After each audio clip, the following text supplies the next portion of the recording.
Morning in my Tama looked like money had learned to whisper. The jacaranda trees lining the boulevard threw purple shadows over gleaming SUVs, and a gentle Harmattan haze softened the edges of mansions tucked behind high white walls. Inside one of those homes, Amora Dyke tied a silk scarf around her edges, opened her laptop, and watched a column of code compile like prayer beads slipping through careful fingers. The house staff moved quietly. Freshly ironed shirts were set out in the dressing room. In the kitchen, the chef arranged sliced purple and pineapple into a perfect fan. Chaik, her husband, came down the stairs smelling of bergamot and Polish, tie loosened already, phone glued to his palm. "You're not coming to the investor brunch?" he asked, eyes still on a message thread he wouldn't let her see. "I have a product demo with the Esokoro Hospital security team," she said. Calm, neutral, truthful. Pushed a firmware update last night. I want to make sure the car trackers are syncing cleanly. Chaik smiled, charming and practiced. "That's why I married you. You're brilliant." But he didn't pocket his phone. He didn't kiss her forehead like he used to. He scanned the mirror, checked his bracelets, and sent another message with a quick, secretive grin. When the door closed behind him, the house seemed to exhale. Amora's cursor blinked. She minimized her dev environment and opened Sentinel, the internal dashboard for their mobility security startup. It was a platform she and F had built from scratch. GPS telemetry, biometric access logs, remote disable. Their biggest client were ministries and private estates, but lately a new account had crept into the top list, Dyke Family Fleet. She shouldn't need to audit it. She didn't want to, but the numbers bothered her. Insurance binders. A new VIN registered at midnight. The system tagged EVT007. Tesla, in Abuja. Interesting. Her phone vibrated. Ngozi, her best friend and occasional PR strategist, had sent a link. "You've seen this." It was an Instagram live replay. A woman in a red corset dress strutted into frame. The wig laid so flat you could iron on it. The camera panned to a driveway in Guzape and a pristine Tesla model, wide draped in a red bow. The caption, "He said I'm the future, so he gave me the future. Fire sparkles, hash gifted, hash love wins." Comments scrolled like confetti. "Sis, NAU do this 1-0. Who is the man?" "Tesla in Abuja. Leveled up." Amora didn't blink. She enlarged the frame and paused the video right as the driver's door opened. For half a second, the infotainment screen flashed a device name auto pairing. Chicks01 iPhone. The EV's custom plate slid into view as the camera wobbled. Chicks01. If jealousy had a sound, in that moment it was a glass placed a little too carefully on a marble counter. Amora tightened her jaw and rubbed the ring mark on her finger. She didn't believe the scenes. She believed in systems. And systems always left trails. She rewound the clip, paused again, took screenshots. Then she opened Sentinel, scrolled to the new VIN, and added a quiet note to herself. Observe. Do not confront yet. Outside, the jacaranda bloom fell silently, like confetti after a show. Inside, a woman who wrote code for a living began to write a different kind of script. Tenny Bamidil had a laugh engineered for microphones. It bounced off glass walls, burrowed into comment sections, and coaxed likes from strangers who wanted to be her or date her or hate watch her. She cut her teeth doing campus skits in Port Harcourt, then learned the Abuja algorithm. Brunches that used 2 rooftops, soft life montages in Asokoro, brand tags that signaled she'd arrived. But Tenny didn't just want to arrive. She wanted gates to open at the sight of her. The Tesla delivered that in one weekend. She plotted the reveal like a music video, golden hour lighting, matching red nails, a photographer who knew how to shoot chrome, and a soundtrack that said expensive but playful. The live stream peaked at 40,000 viewers, the kind of number that makes sponsors call you Ma. Her girl screamed when she rolled up to Jarby Lake Mall, and the valet sprinted like a movie extra to open her door. "Babe, Abuja no ready for you," one of them said, hugging her. Tenny dipped her shades, lips gloss like lacquer. "They will adjust." Her phone buzzed. "Baby red hot hash. You're trending. Keep it minimal on the hints." She smirked. "Relax. I only said mystery man, Baby red hot hash. Tomorrow. Don't post at my office. Send me your schedule." She wanted to roll her eyes. Men who like discretion love public women until it scares them. Still, she typed back a heart. That night, in her Guzape apartment, Tenny sat in the Tesla with the AC humming quietly and filmed another story. Ladies, she purred into the lens, find a man who invests in your future. She tilted the camera to catch the interior, minimalist, modern, soft white. On the center screen, a small text flashed and disappeared as a Bluetooth handshake finished. Welcome, AD Enterprises. She didn't notice. The algorithm did. Amora watched the replay alone in her kitchen island, the house dark except for the glow of the screen and the lead clock on the oven. She turned up the volume, not for the audio, but for what soundless details often do to the mind. Focus it. She replayed the last 3 seconds 6 times. Paused. Zoomed. There. So quick it felt like a day. AD Enterprises on the Tesla console, her company's device profile syncing like a ghost leaving fingerprints. She opened Sentinel and typed in the VIN. The screen bloomed with data, charging history, fast DC at a Guzape private garage, door unlocks, biometric key, iPhone pass, location, pings mapping a neat triangle of Guzape, used to Maitama. She drilled deeper into the audit log. Around midnight, the vehicle had been added to the Dyke family fleet by a user with admin privileges, Chike's email alias. It had routed through a different IP than his home. Sloppy. She called F on signal. He picked on the second ring, voice thick from cola and debugging. You saw it, he said, not a question. I saw enough to know the story I didn't want. She sent him screenshots. I need a passive watch. No alerts. If anyone logs into the Tesla account, I want a mirror. If anyone tries to change ownership, I want a red flag. Copy. You sure you don't want to brick it now? Not yet, she said. Tools are loud. Truth is quiet. Let's be quiet. He whistled softly. Chai. Abuja. Come him. Abuja will hear soft, she corrected, and then loud when it matters. When she ended the call, the house felt too big. The hallway portrait shimmered with the kind of irony photographs learn over time. She touched the frame of their wedding picture, 2 young faces beaming against a garden full of white and gold. She remembered a simpler kit of dreams. Build a product, build a home, build a life with a man who loved the way her mind solved problems. The oven clock advanced a minute. The silence held, and the woman of the island decided that if betrayal had chosen technology as its weapon, then technology would be her justice. At breakfast, Chai performed normally like it had a script. He'd talk about a potential partnership with a logistics firm in Guarimpa, about the minister who smiled too hard, about office politics that used to ring familiar in her ears. He didn't mention a Tesla. He didn't mention Guzape. He didn't mention being in bed at 2 a.m. while Sentinel showed a new vehicle activation. You're quiet, he said finally, buttering toast he wouldn't eat. Thinking about the hospital demo, she said. Security chiefs love questions. He chuckled. They love envelopes more. Their eyes met. For a fraction of a second, something old surfaced, a joke they would have shared a year ago, the rhythm of 2 people who knew where the other person's sentences like to land. It hurt. She swallowed it. He reached for her hand. The gesture was absent-minded, apologetic, a man soothing the edges of a tension he didn't intend to resolve. We'll do dinner out. Celebrate the pipeline you're building. I'll be late, she said. F and I are testing the geofence. After he left, she texted Ngozi, if he invites you to any event this week, tell me first. Ngozi responded with a voice note that sounded like a sigh wrapped in a hug. I won't say leave him, but I will say move like water around a stone. Stone never learns. Water takes the shape it needs. Amora smiled despite herself. Then she put on a long white dress, pinned her hair, and drove to Esakoro for the demo. On the way, Sentinel chimed. New data packet from EVTES ABJ 007. She glanced at the live map. The Tesla was moving along Yardswell Way, music bumping in the background as the interior MIC caught a fragment of Tenny's latest voiceover. You know, when a man values you, he invests in you.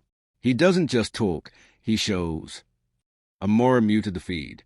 She wasn't gathering pain. She was gathering proof. At Asakoro, She stood in front of a cluster of hospital administrators and walked them through features, disabling a vehicle remotely during an abduction attempt, sending an SOS ping to the nearest police post with a single hidden button, anonymized telemetry to protect high-profile patients. She spoke fluidly, the product and extension of her body. They nodded, impressed. They asked about uptime, about privacy. She answered like a woman who'd thought about every way a system could be misused, because the night had taught her she must. After the meeting, she sat in her car and watched the map again. The Tesla had parked.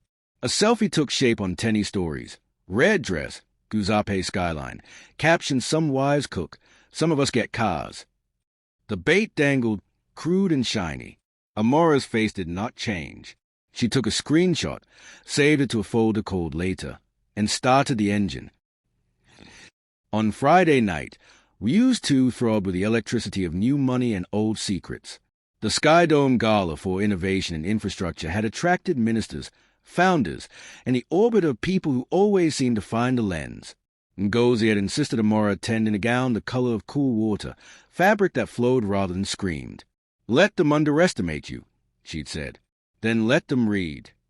Tyke spotted Amora at the bottom of the stays, and pride did something complicated on his face, an equation where love, fear, and vanity were variables that wouldn't balance.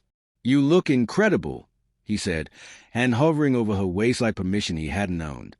"Thank you," she said, hearing the cameras before seeing them. A hush rippled through the lobby. The Tesla glided to the entrance like a spaceship that had learned manners. Tenny stepped out in a red gown, the split high enough to make photographers change aperture. She paused deliberately, ensuring every flash caught chrome, caught the custom plate, caught the smirk that said I won. Amora's pulse did not spike. She adjusted her bracelet. Beside her, Chike's hand twitched. The valet reached for the Tesla door again, and Tenny waved him away, blowing a kiss to her live audience. "Abuja, are you ready?" she sang into her phone. The PR host greeted them in sequence that meant nothing and everything. Investor, minister, celebrity, influencer, wife. Someone whispered near the flower wall, "Is that not Dyke's motor?" Another voice giggled, "And so?" Ngozi materialized like a guardian. "Do you want to leave?" she asked under her breath. Amora looked at the Tesla, looked at the woman who had made a sport out of underlining wives. Then she smiled, serene enough to be mistaken for naive. "No," she said. "I want dessert." They moved through the ballroom like a weather front. Sponsors shook hands with Chike. Tenny arranged her red train for maximum footage, angling her body every time she sensed a camera. At the dessert station, Amora's phone vibrated. "Sentinel. EVTSWJ 007. Driver door opened. Live camera available." She tapped once, placed a screen flat on the table, and let Ngozi watch without flinching. On the tiny display, Tenny sat back in the driver's seat to film a cheeky, "I needed fresh air" update. The interior MIC picked up a breath. The center screen showed the profile named Tenny's ride. Chike drifted closer to the dessert table, eyes funneled into 1,000 anxieties. "Amora," he began, voice polished, "don't make a scene," she finished for him. Her tone was silk over steel. "I don't need a scene." She opened a discreet applet over Sentinel, a private admin panel she and F kept off the books. 3 taps. A login relay. A handover key she generated at midnight when the house was too quiet. "Do you know what justice sounds like?" she asked softly. He frowned. "What?" She pressed confirm.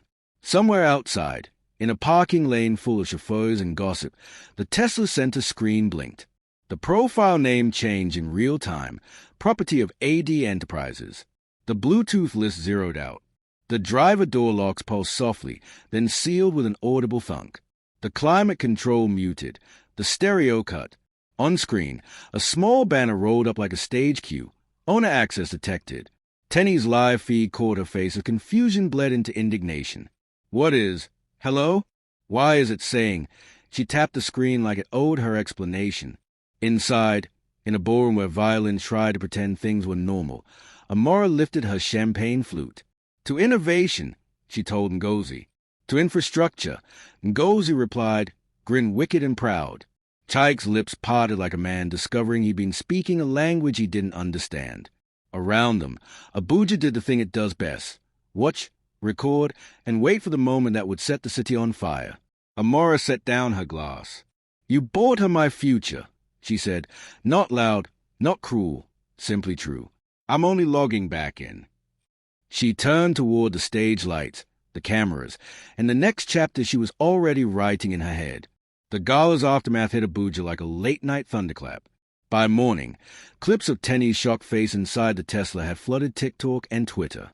Captions screamed, "When the wife logs in, DJs remix the startled hello into viral sounds." But while the city laughed, Amora was 3 steps ahead. At dawn, she sat in her home office surrounded by screens, eyes calm as a surgeon's. Her engineer had appeared on video call. "Boss, you want me to shut down the unit?" "Not yet," she said. "Let her keep posting. The more she moves, the more data she leaves." Using Sentinel's mirror access, they mapped every movement of the Tesla, fueled not by curiosity but strategy. Every GPS ping, every voice note Tenny made inside the car, every new paired device became a breadcrumb in a trail of digital confession. At noon, Chaik came home furious. "You humiliated me in front of investors." Amora didn't flinch. "You humiliated yourself." "I just turned the lights on." His tone softened to pleading, then rage again. "You could have handled this privately." Private ended when you used company funds to sponsor deceit. He froze. "You think I didn't notice the withdrawal logged as testing expense? You forgot the audit system I built." For the first time, Chaik saw his wife not as a quiet coder he ignored, but as the architect of everything that carried his name. Across town, Tenny was a storm inside silk. Her management agency had called. Brands were reviewing collaborations. Her WhatsApp overflowed with laughing emojis and forwarded memes of her own shocked face. "Baby, fix this," she screamed into the phone. Chaik's voice cracked. "Stop posting. You're making it worse." "Making it worse? You gave me a car that wasn't yours to give." She hung up, opened Instagram Live, and wept for her followers. "I didn't know he was married like that. She's attacking me through technology." Within minutes, #TeslaGate and #Abuja scandal trended. The internet divided. Some pitted Tenny, most crowned Amora a digital queen. One viral tweet read, "She didn't need to fight. She coded her revenge." Meanwhile, F sent Amora a new batch of logs. "We've got all their messages," he said, "even voice memos. Want to release them?" Amora shook her head. "No, let them bury themselves. We'll stay professional." She drafted a calm internal memo to staff. "Regarding rumors online, note that the company vehicle in question has been repossessed pending investigation. Please maintain confidentiality." No names, no drama, just control. And in Abuja, silence from a woman after public betrayal speaks louder than screaming. By Tuesday, Chief Adigwe, their major investor, summoned Chaik and Amora to his Asakoro mansion. The meeting room smelled of cigars and expensive regret. "Your circus is hurting my portfolio," the old man boomed. "Is it true company funds bought that car?" Chaik stammered. "Chief, it was an operational test." Amora interrupted gently. "Yes, Chief, I filed the audit. The transaction was unauthorized. The asset is now under company control." The chief studied her, impressed. "Madam Amora, you built the system that caught the theft. You're the future of this firm. But as for you, Chaik, resign quietly. Save face." Chaik looked shattered. His empire, his ego, was collapsing under his own vanity. On the drive home, Amora didn't gloat. She stared out the window as Abuja's skyline slid by like evidence. "You taught me something," she said finally. "What?" he asked weakly. "That silence isn't a weakness. It's data gathering." When they reached home, she packed a small suitcase.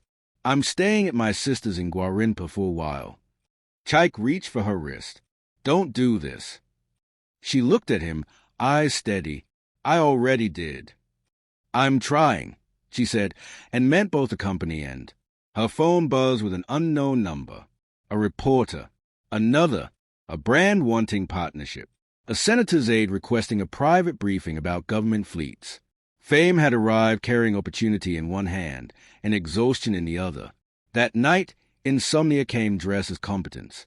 Amora opened Sentinel and watched live pings she no longer needed to watch. The Tesla sat still, battery at 64%, parked where the recovery team had placed it, inside a discreet warehouse lot near Jabi. She could have disabled it fully, erased its data like chalk in rain. She left it as a museum piece, a monument to the accident of truth. Her phone buzzed with an unknown number. A reporter. Another.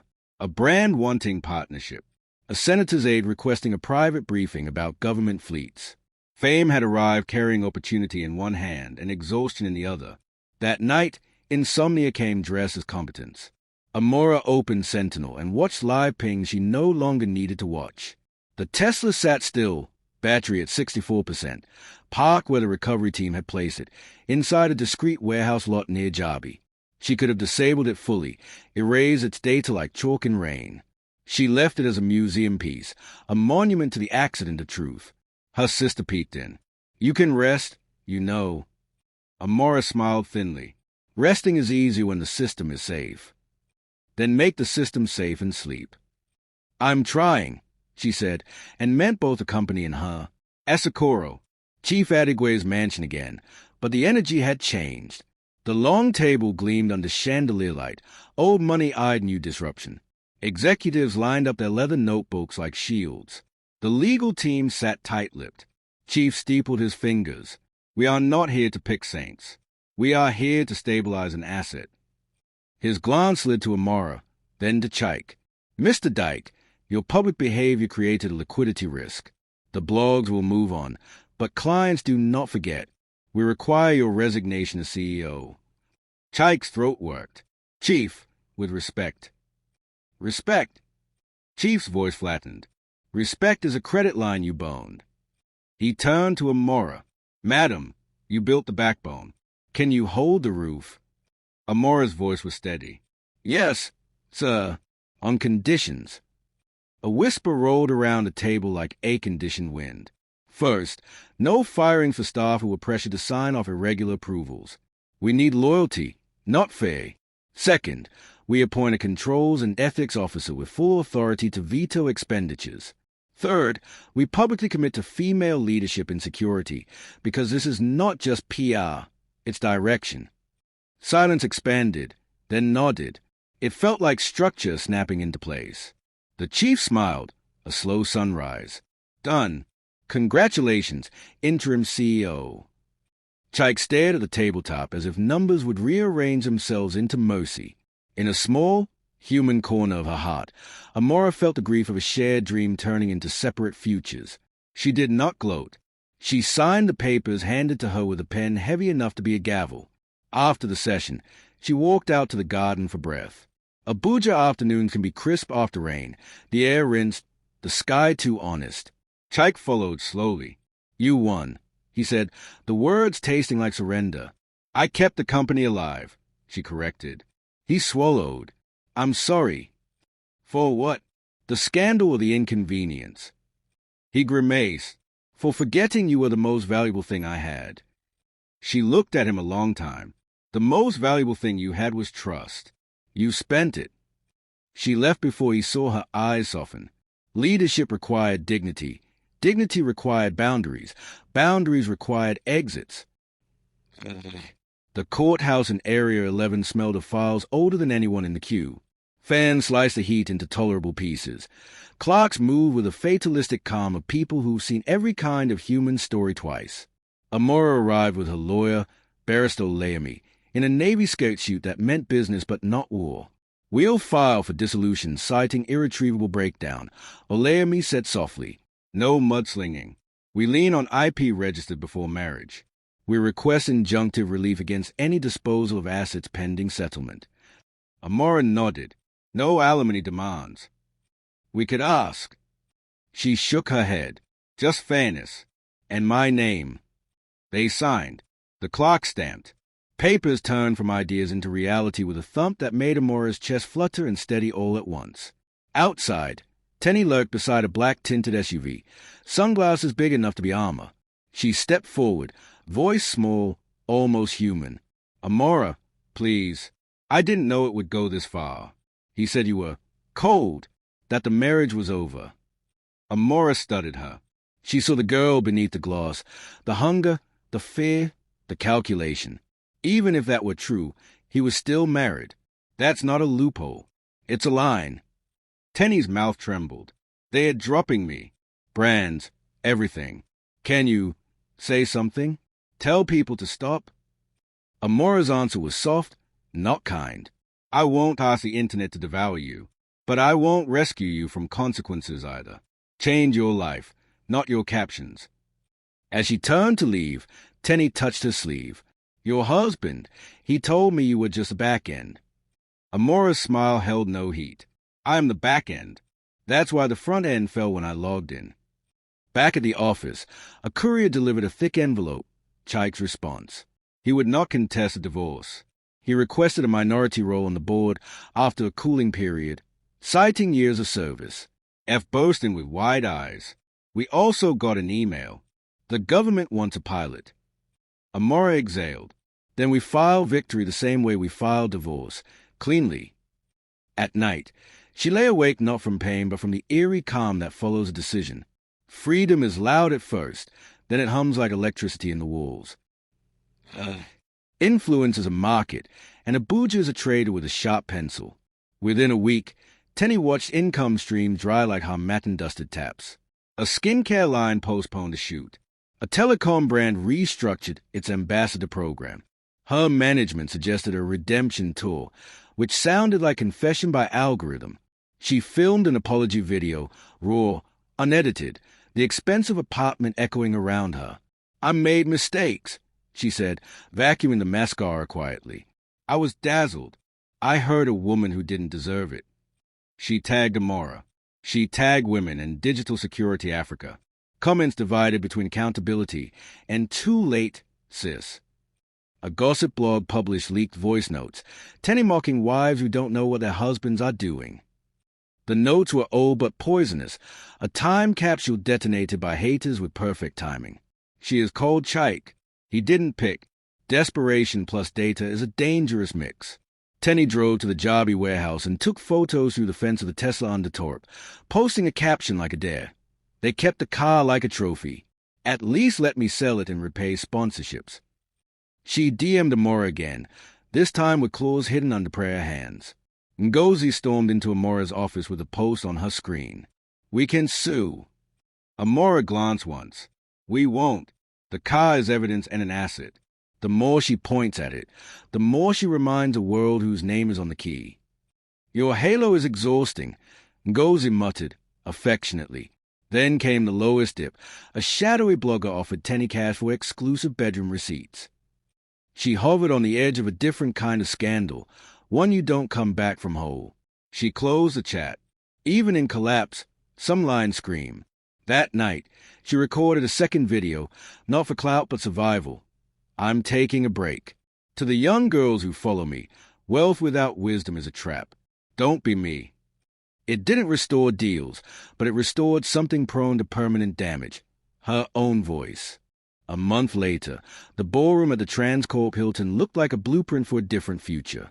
Banners for women in Digital Security Africa curved gently over a stage dressed with practical elegance. Demo tables, a big screen, a row of laptops waiting like invitations. The first cohort, 80 women from ministries, SMEs, ride-hailing fleets, even a few celebrity managers, filled the seats with a hum of new vocabulary, 2FA, A-gap backups, device sovereignty, kill switch. Ngozi opened with flair. We celebrate a leader who turned pain into protocol. Applause rolled, warm and sustained. Amora stepped up in a cobalt jumpsuit that said engineer louder than any title. No teleprompter, just a living outline in her head. We are told to be careful, she began, voice steady. Careful is not a plan. Today we learn plans. Laughter, then silence, the good kind. She walked them through SIM swap protections, contract clauses about asset ownership, how to audit a company account without tripping egos, how to gift-proof your life. On screen, she demoed Sentinel's new Grace Mode, a feature that quietly logs misuse and queues a legal packet without alerting the abuser.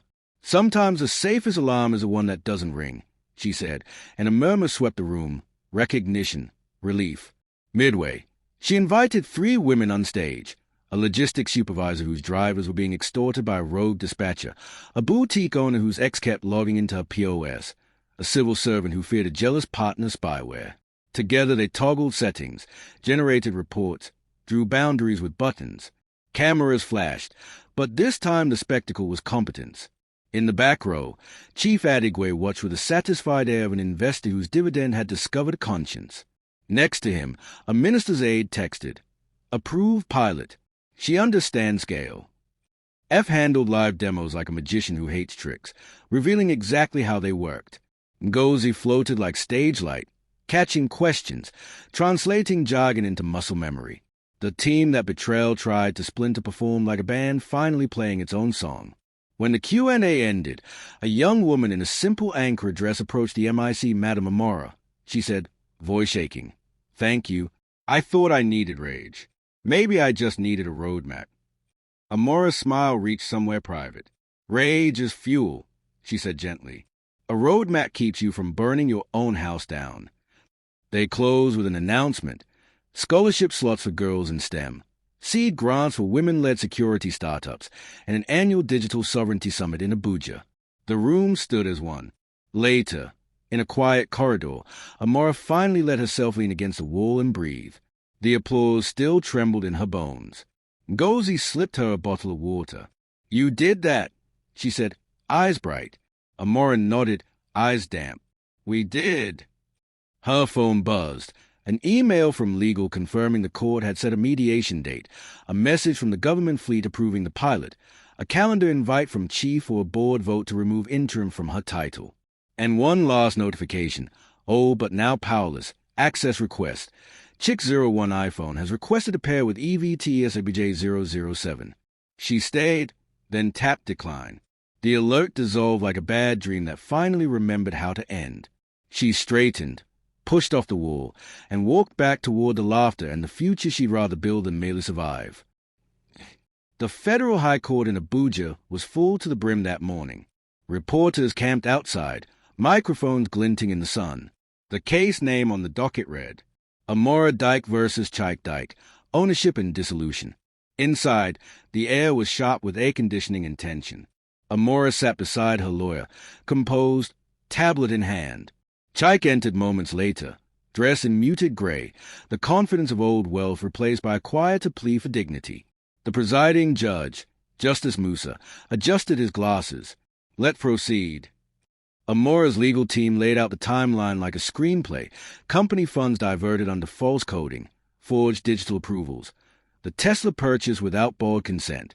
F testified, explaining the back-end logs, how every keystroke and IP address traced back to Chike's admin profile. Screens flashed evidence, timestamps, audit signatures, even audio from the Tesla's interior MIC confirming Tenny and Chike's conversations. Chike's lawyer tried to pivot. "My client contributed significantly to the company's formation. It would be unjust to." The judge cut him off gently. "Formation is not ownership.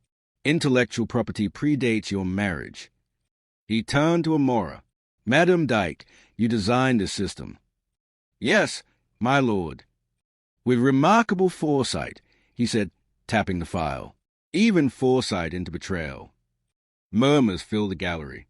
When the judgment landed, it was surgical.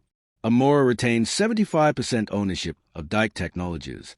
Chike's management rights were terminated permanently. The court recognized her patents and ordered him to pay restitution for an authorized use of corporate funds. Divorce granted. The gavel struck like closure echoing off marble. Outside, journalists surged forward.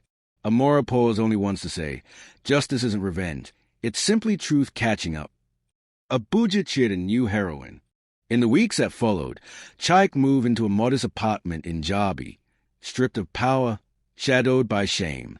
Old allies vanished. Clients ghosted. The chauffeur sold gossip to blogs. He tried to launch a consultancy. No one signed. The world that once bent for him now walked past without eye contact. One rainy evening, He scrolled through old photos, Amora laughing with a laptop on her knees, their younger selves believing love and ambition were the same thing. He whispered, "I broke what built me." He drafted an apology email, deleted it, retyped, deleted again. Meanwhile, Tenny lived quieter now. She'd moved back to Port Harcourt to manage her aunt's boutique, head bowed but spirit mending. Sometimes she replayed Amora's words, "Change your life, not your captions." She started a small YouTube channel about rebuilding after mistakes. It grew slowly, steadily. Her first video was titled "How Losing Everything Taught Me Grace." And Amora? She stayed focused.